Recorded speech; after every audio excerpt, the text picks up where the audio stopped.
Hello everyone! For today's video ay nasa Hong Kong Museum of Medical Science pa rin tayo. Sa kwartong ito ay pinapakita nila ang historical development of health and medicine in Hong Kong. Tulad nating mga Pilipino, di ba hindi rin natin agad-agad natanggap yung mga taong nananakop sa ating bansa.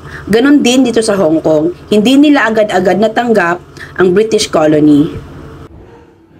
Kasabay ng pagtanggap nila ng British government ay natanggap na rin nila ang modernong pamamaraan ng medisina.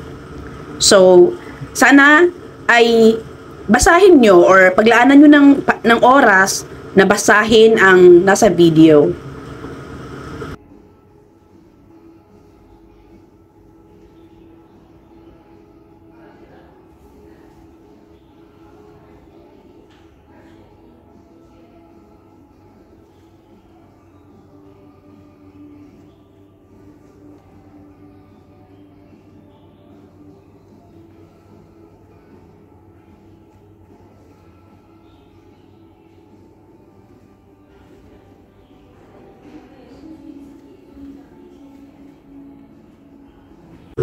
Ito ang lumang parang replica ng building na yan na pinasukan natin. Yan yung ano niya.